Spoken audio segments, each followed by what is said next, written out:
ओम श्री शक्ति नमः। ओम श्री शक्ति नमः। ओम श्री शक्ति नमः। ओम श्री शक्ति नमः।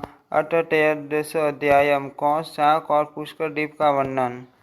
नारद जी बोले, हे सर्वार्थ दर्शन, अब आप शेष द्वीपों के परिमाण बताइए, जिन्हें जानने मात्र से मनुष्य परम आनंद में हो जाता। श्री नारायण बोले, हे नारद, कुछ द्वीप के चारों ओर गर्त के समुद्र का महान आवरण है। उसके बाद उसने दूने परिमाण वाला कौश द्वीप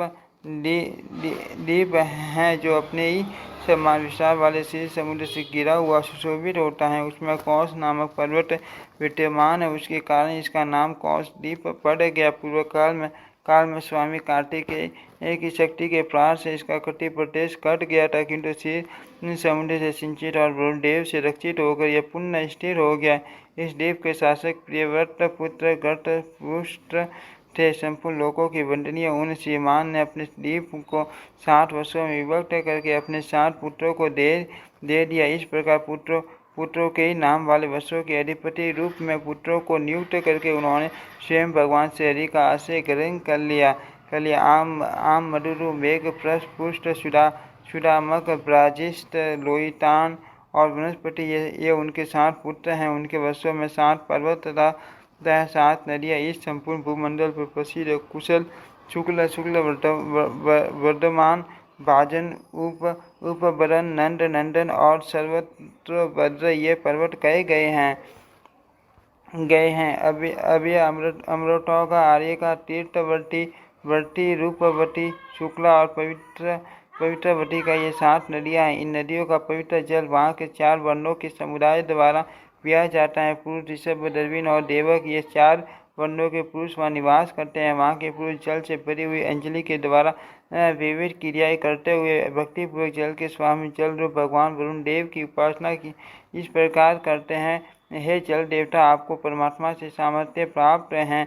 आप भू और सब इन तीनों लोकों को पवित्र करते हैं, क्योंकि आप स्वरूप से पापों का नाश करने वाले हैं। हम अपने शरीर से आपका स्पर्श करते हैं। आप हमारे अंगों को पवित्र करें। इस मंत्र के जप के 50 विविध स्रोतों से उनकी स्तुति करते हैं। इसी प्रकार से समुद्र से आगे उसके चारों ओर 32 लाख योजन विस्तार वाला शाक द्वीप फैला हुआ है। यह द्वीप भी अपने ही समान परिमाण वाले दधि मंडोदक समुद्र से घिरा हुआ है। यह शाक द्वीप एक विशिष्ट द्वीप है, जिसमें शाक नामक एक विशाल वृक्ष स्थित है। हे नारद, वही वृक्ष इस क्षेत्र के नाम का कारण है।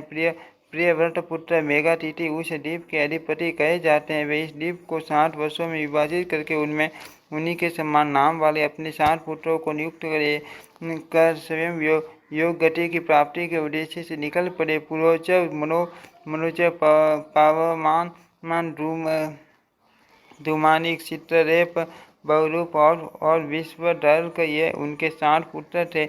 इसकी मर्यादा सीमा निश्चित करने वाले 60 प्रसिद्ध पर्वत तथा 7 ही नदियाँ हैं। ईशान उरु सरंग बलभद्र सतकेश्वर शस्त्र स्रोत देवपाल और मानसन, ये 60 पर्वत वहाँ विद्यमान कहे गए हैं। इसी तरह वहाँ की 7 नदियों के भी नाम हैं: अनगा, अयोध्या, उभय स्पष्टि, अपराजिता, पंचवटी, शस्त्र श्रुति और निज धरती, ये 60 परम पवित्र नदियाँ बताई गई हैं। उस वर्ष के सभी पुरुष सत्यव्रत, कर्तव्रत, दान व्रत और अनुव्रत इन 4 वर्णों वाले कहे गए हैं। वे प्राणायाम के द्वारा अपने रजोगुण तथा तमोगुण को नष्ट करके प्राणवायु रूप परमेश्वर भगवान श्री हरि की इस प्रकार उपासना करते हैं, जो प्राणादिवर्ती रूप अपनी ध्वजाओं के सहित प्राणियों के भीतर प्रवेश करके उनका पालन करते हैं तथा यह संपूर्ण जगत जिनके अधीन है वे साक्षात अंतर्यामी भगवान वायु हमारी रक्षा करे। इसी प्रकार दधि मंडोद समुद्र से आगे बहुत विस्तार वाला पुष्कर नामक अन्य द्वीप है। यह शाक द्वीप से 2 गुने विस्तार का है। यह अपने समान विस्तार वाले स्वादिष्ट जल के समुद्र से चारों ओर से घिरा हुआ है। अग्नि की शिखा के समान प्रकाशमान विशाल पंखुड़ियों वाला तथा लाखों शरीर में पट्टों वाला एक पुष्कर कमल इस द्वीप में विराजमान है। समस्त लोगों की रचना करने की कामना से लोक गुरु श्री हरि ने भगवान ब्रह्मा के आसन के रूप में उस कमल की रचना की है। उस द्वीप में उसके पूर्वी तथा पश्चिम वर्षों की सीमा निश्चित करने वाला मानसोक्त नामक एक ही पर्वत है। यह 10,000 योजन ऊंचा तथा इतना ही विस्तृत है। इसकी चारों दिशाओं में इंद्र आदि लोकपालों के 4 पुर हैं और इनके ऊपर से होकर सूर्य निकलते हैं और वे सुमेरु की प्रदक्षिणा करते हुए संवत्सरात्मक चक्र के रूप में देवताओं के दिन उत्तरायण तथा रात दक्षिणायन के क्रम से घूमते हुए परिक्रमण करते रहते हैं। उस द्वीप के अधिपति प्रियव्रत पुत्र विटिहोत्र उसे 2 वर्षों में बांटकर वर्षों के ही नाम वाले अपने 2 पुत्रों रमन तथा धातकी को उन वर्षों का स्वामी नियुक्त करके स्वयं अपने बड़े भाइयों की भांति भगवान श्री हरि की भक्ति में संलग्न हो गए। उन वर्षों में निवास करने वाले शील संपन्न पुरुष ब्रह्मचालोक्य आदि की प्राप्ति कराने वाले कर्म योग के द्वारा ब्रह्म स्वरूप परमेश्वर की इस प्रकार उपासना करते हैं। कर्म फल स्वरूप ब्रह्म के साक्षात विग्रह एकांत स्वभाव अवदैत तथा शांत स्वरूप जिन परमेश्वर की लोक रचना करते हैं उन भगवान श्री हरि को नमस्कार है।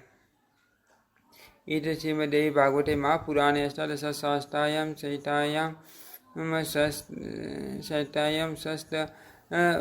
स्कन्धे भुवनकोश वर्णने कौंच शाक पुष्कर द्वीप वर्णन नाम त्रयोदशोऽध्यायः। ओम श्री शक्ति नमः। ओम श्री शक्ति नमः।